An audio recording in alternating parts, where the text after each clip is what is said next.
It's been 4 starts of the Jameis Winston era here in Cleveland.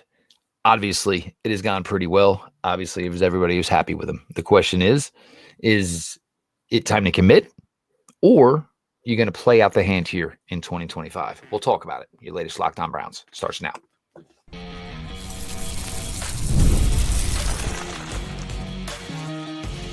You are Locked On Browns, your daily Cleveland Browns podcast. Part of the Locked On Podcast Network, your team every day.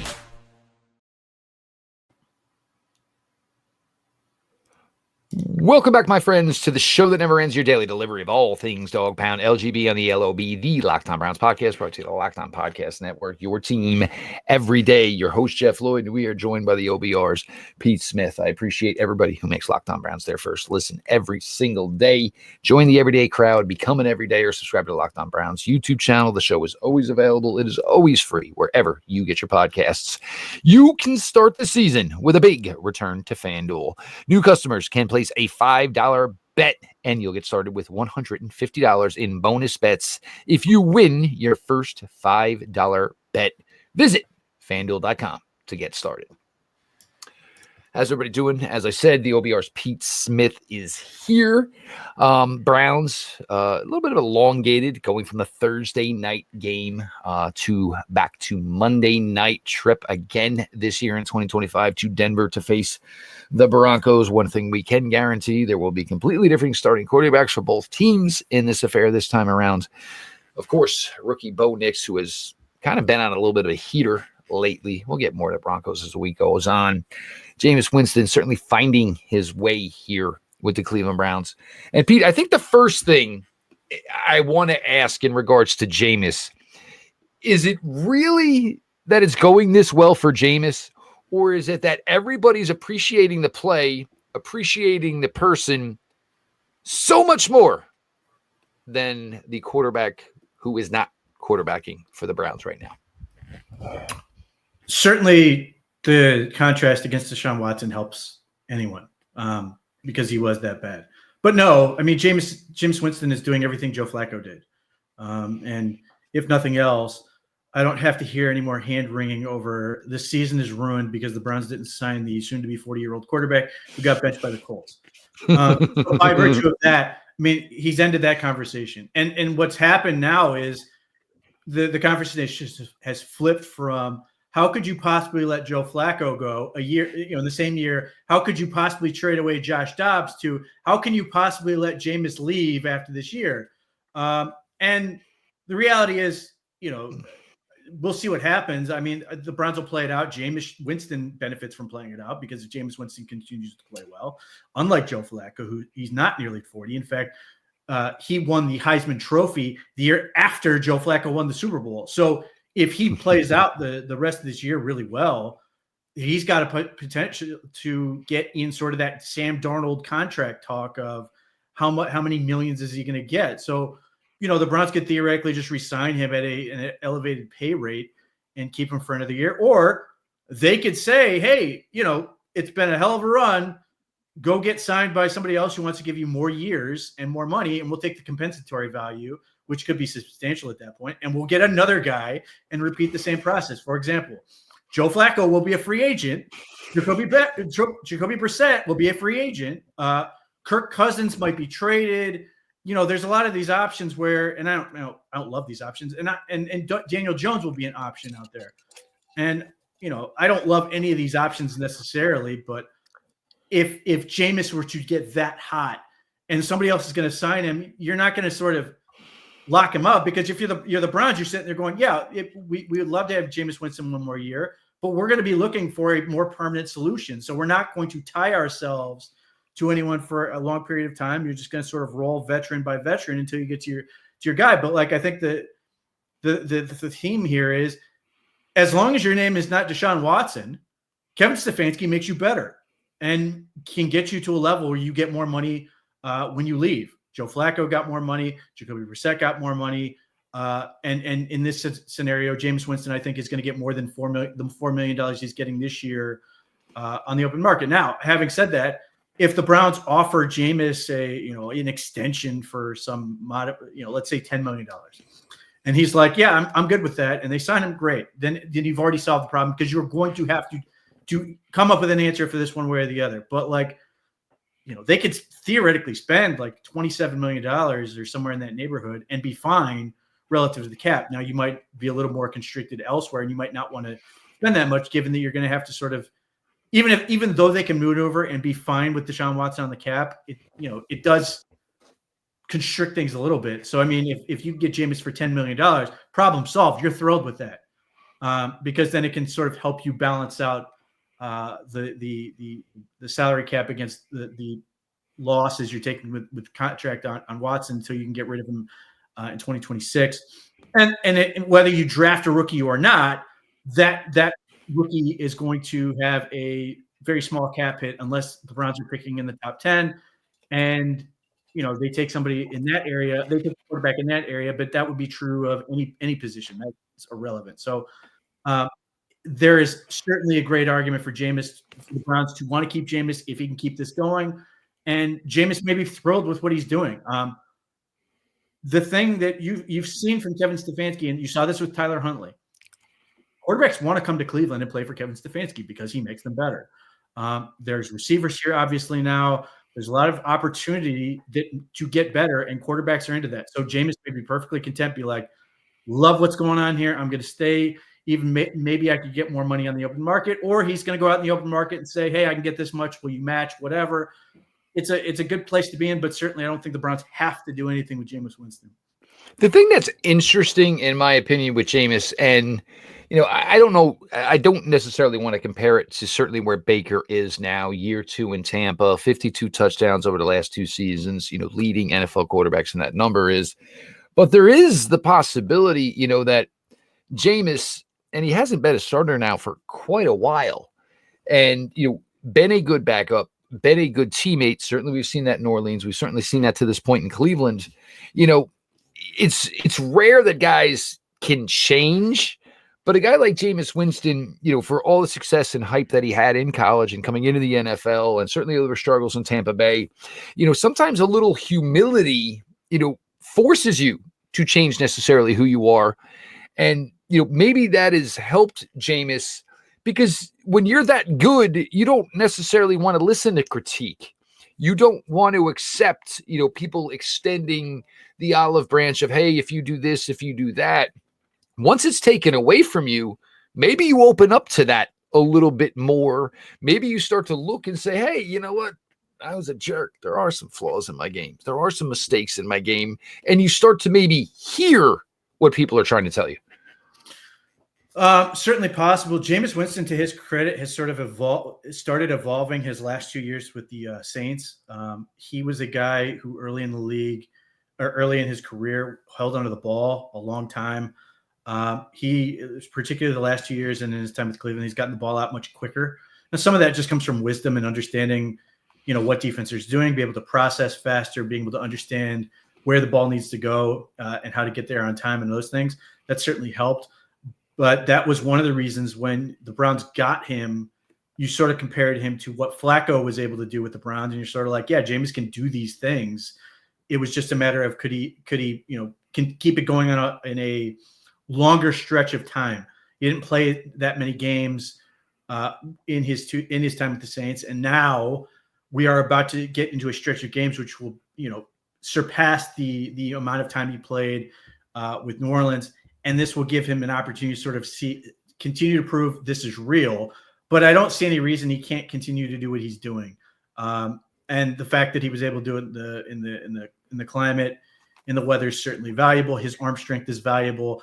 The fact that he had LASIK eye surgery paid dividends in the snow, as he freely admitted. He probably barely could see with it. Certainly couldn't have seen without it. So, and the fact that I think there's so much talk about the Stefanski versus Dorsey offense, which is crap.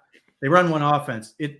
Whether it's this year or last year, the offense is entirely shaped by the quarterback playing it, because Kevin Stefanski gives them the power of the right to veto or pick plays or whatever. He's not going to make them run plays they don't want to run. So hence the offense looks different. Deshaun Watson had plays he wanted to run. DTR had plays he wanted to run. And Jameis has plays he wants to run, which looks very similar to a lot of the plays Flacco wanted to run. That is the difference. And that is another area where I think Kevin Stefanski does himself a service for these quarterbacks, is he allows them sort of put themselves in the best position to succeed. And I think you're seeing that, which is why they've been able to win games with 17 different quarterbacks in about the last 2 seasons. That they do give them a lot of freedom and just trying to emphasize their strength and minimize their weaknesses. No question about it. And one of the best parts, in my opinion, about seeing Jameis in the mic'd up thing was, you've never played in a snow game before. I'm from Alabama, not for nothing, but if I was part of the Cleveland Browns coaching staff, I probably would have said, "Hey, we're about to have a snow game. Are we sure Jameis has ever played in this before? Just curious. Something maybe I would want to know." But it was just obviously, and then have you ever seen snow? Yeah, everybody's seen snow at some point. But Jameis Winston certainly, really, not even by giving the full Jameis Winston effect, has certainly won over a lot of the Cleveland Browns fan base right now. And I think originality, being yourself, putting yourself out there, is certainly something that this fan base appreciates. We're going to continue on here. Was Thursday night football the pedestal? Was it a mirage? We're going to talk about that. Your latest Locked On Browns continues. The OBR's Pete Smith is along for the ride.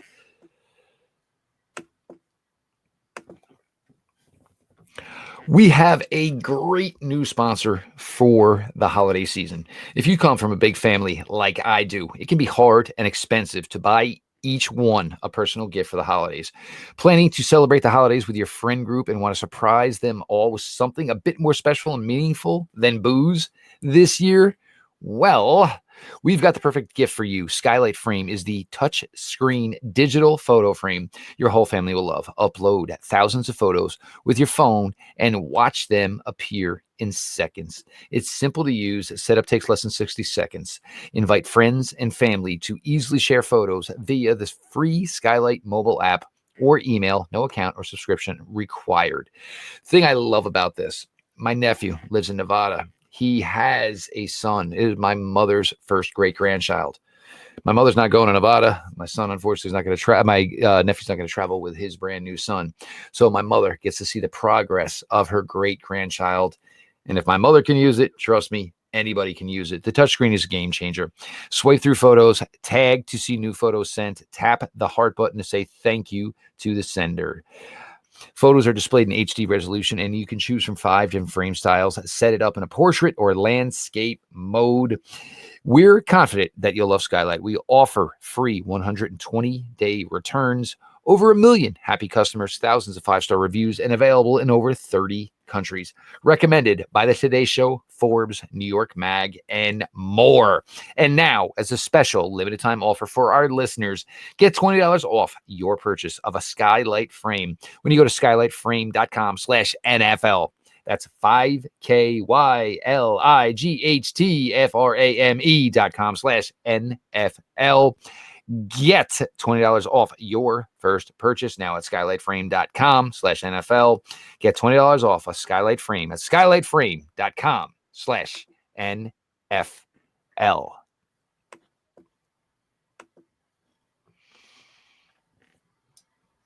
Get ready to tackle the NFL action as the season closes with FanDuel, America's #1 sportsbook. Because right now, new customers can bet $5, get $150 in bonus bets if you win. The FanDuel Sportsbook app gives you everything you need to place live bets on the NFL all in one place. So when you get a hunch in the middle of the game, you can check out the latest stats, view live play-by-play, and so much more on the same page where you place your bets. Just visit FanDuel.com to join today. You'll get started with $150 in bonus bets if you win your first $5 bet. That's FanDuel.com. Never waste a hunch and make every moment more with FanDuel, an official sportsbook partner of the NFL.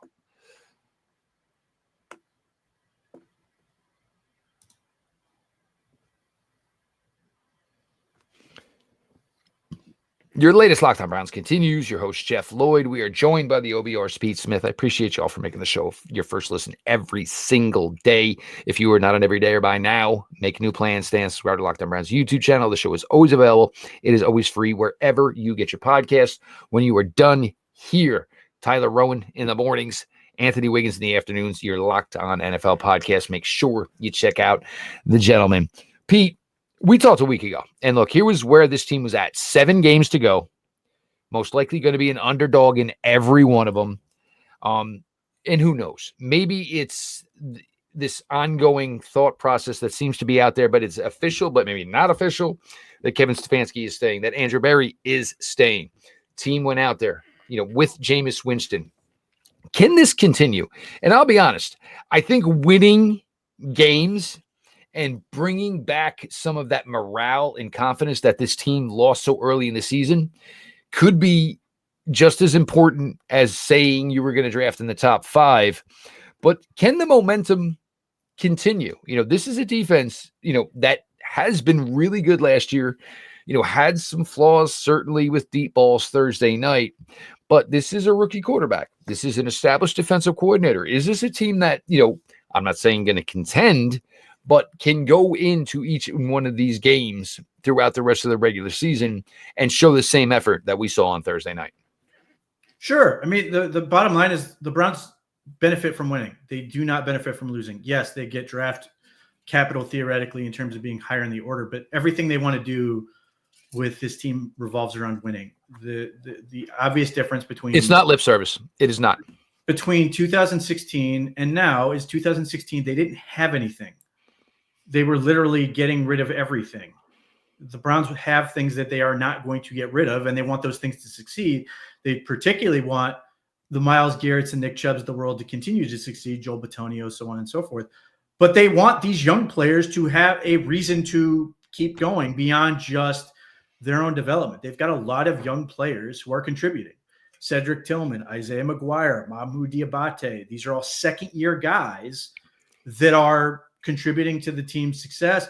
Jerry Jeudy's on a tear lately. His last month would be second on the Broncos in receiving yards for the season.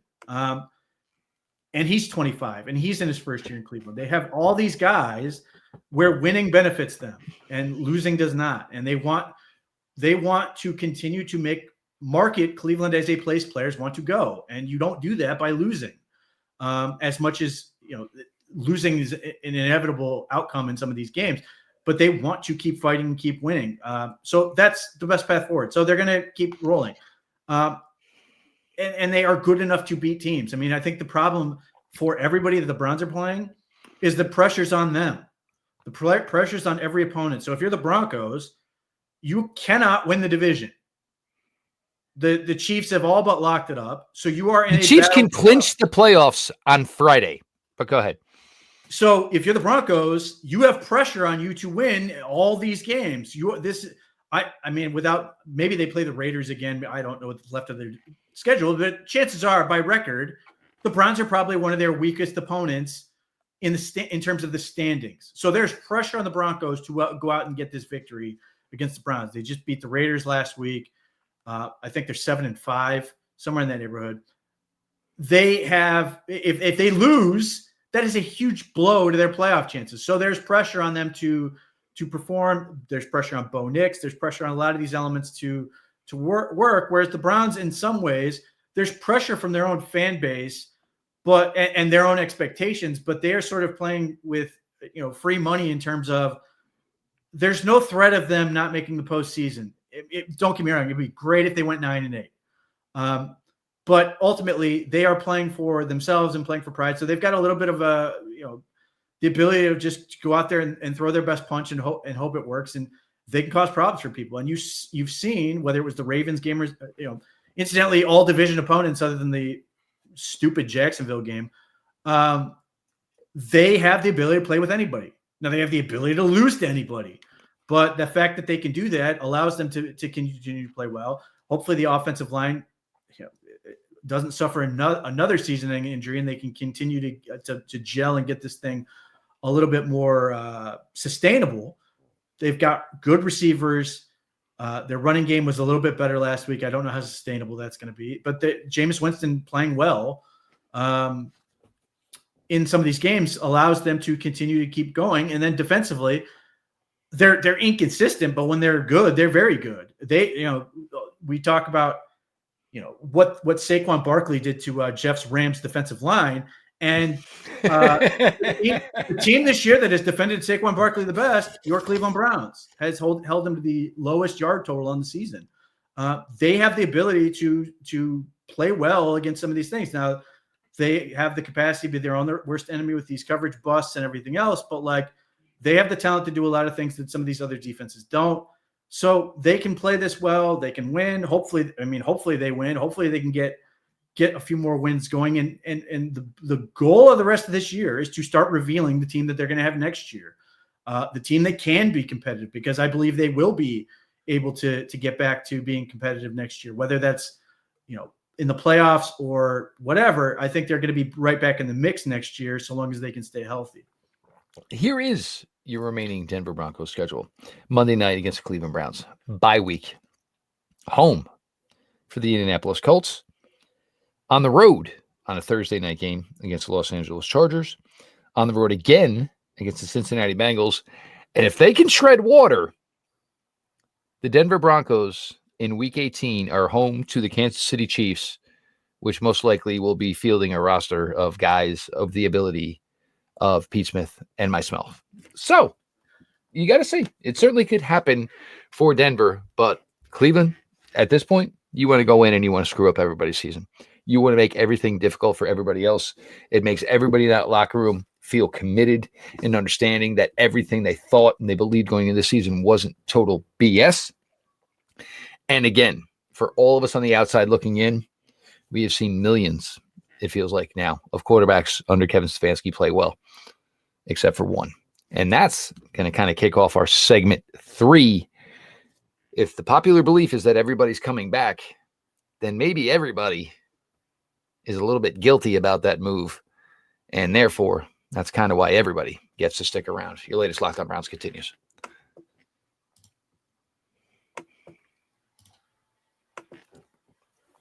Time is our most precious commodity. So don't waste it scrolling through the same mind-numbing content for hours and hours. Yes, I'm talking to my wife. Yes, I'm talking to my daughters. Get off the stinking TikTok. How can you spend your time more wisely, and how can you spend it to improve yourself? History, economics, the great works of literature, the meaning of the U.S. Constitution. Did you study these things in school?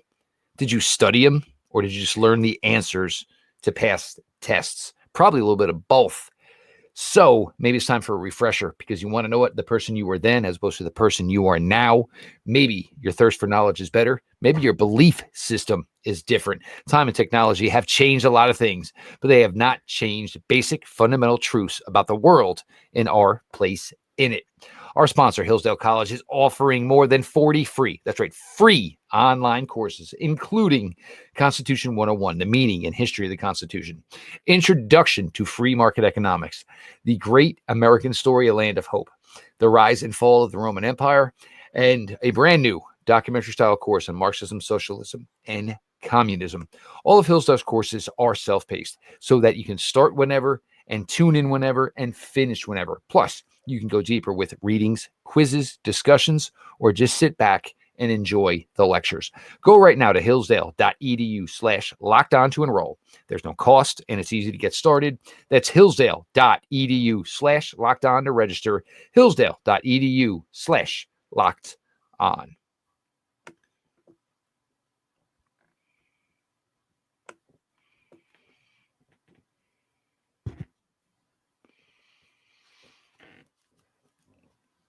Closing out your latest Locked On Browns, your host, Jeff Lloyd. We are joined by Pete Smith of the OBR. Check out everything over there. These guys are cranking with the content right now. Everything there, whether it's video, whether it is YouTube, whether it is a written word, make sure you are checking everything out over at the OBR.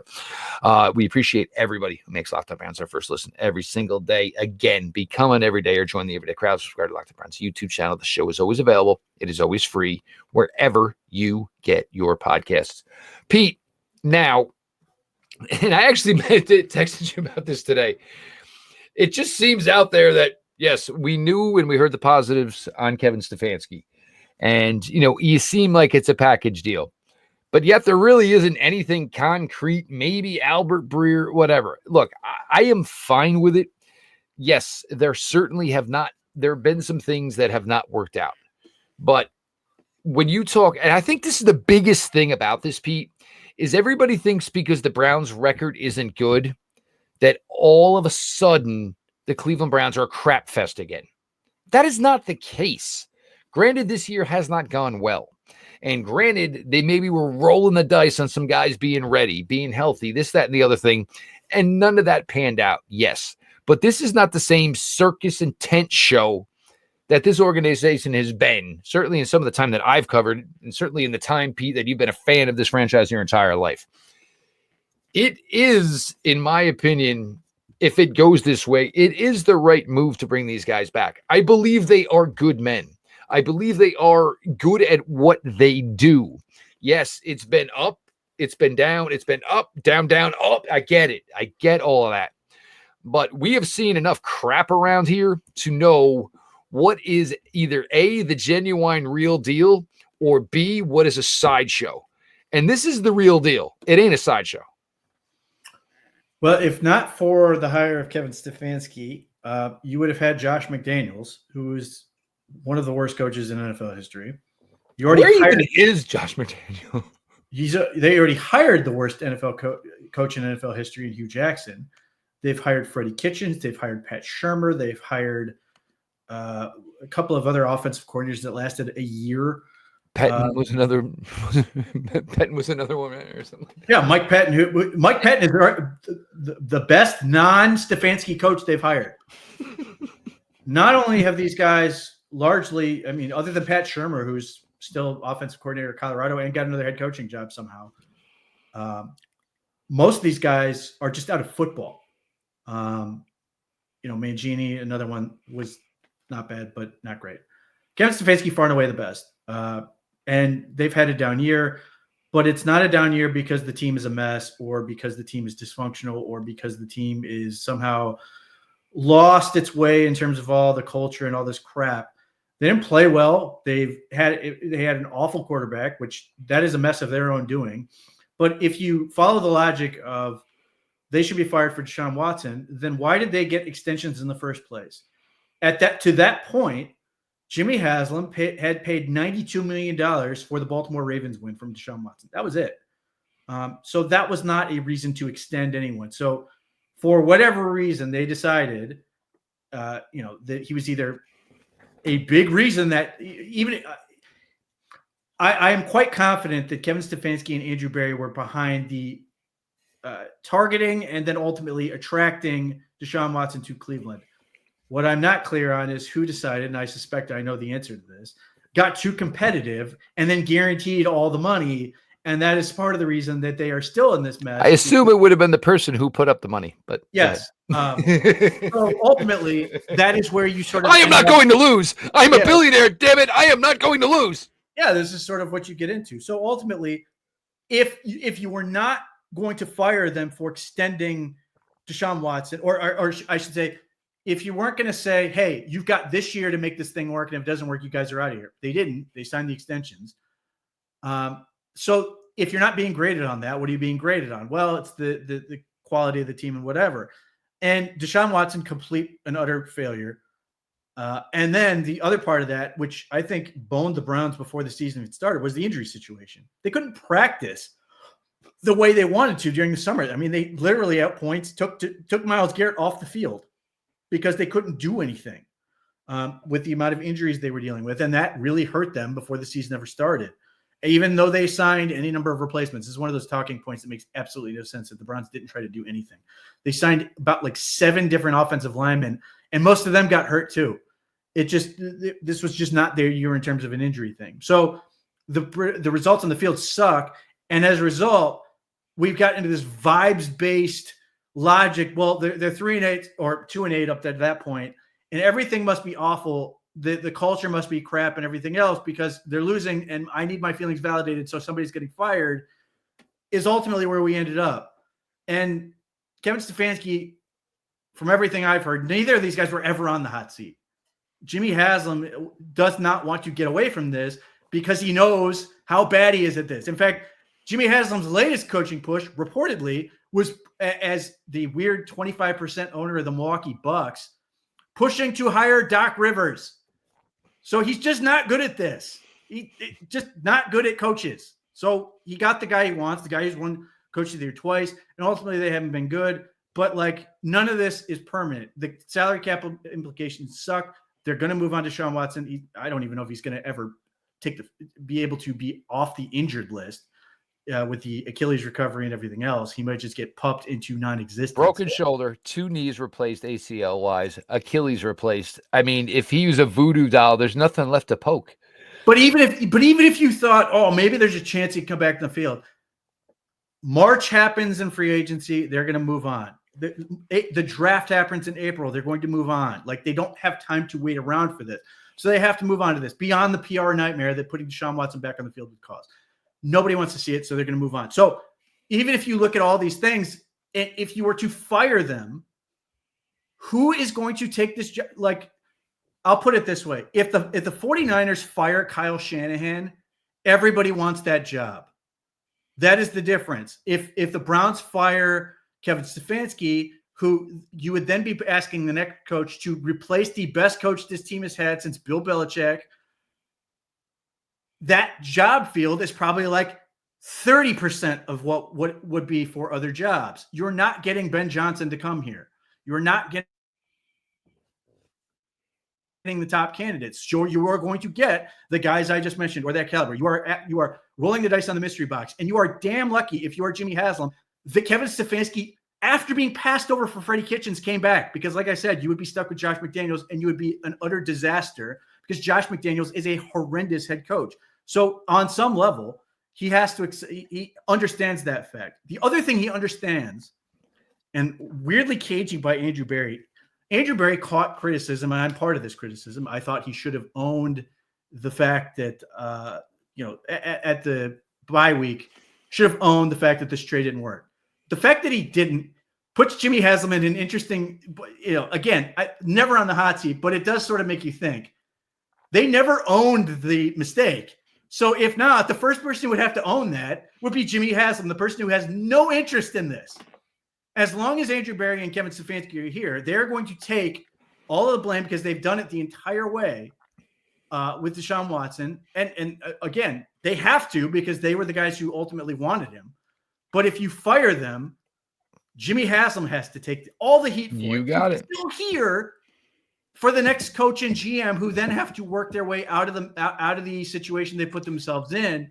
It's not a great hiring cycle. So how far has this team been set back by a decision they made 4 years ago? And welcome to Cleveland, sir.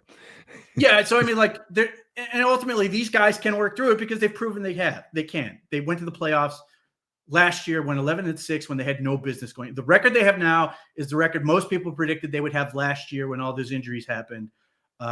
And so it's a year late and it sucks. They have to do better next year, but ultimately they are the people that have proven they can do it. They can win in Cleveland. And the thing that people do not want to accept, and they have to understand, they get fired, they become the top people available, or at least in the conversation among top people available. And the first thing they're going to say is the fans, media, otherwise are all going to say the same thing. Those guys got to the playoffs twice in Cleveland. No one can do that. What are they going to do for a real franchise?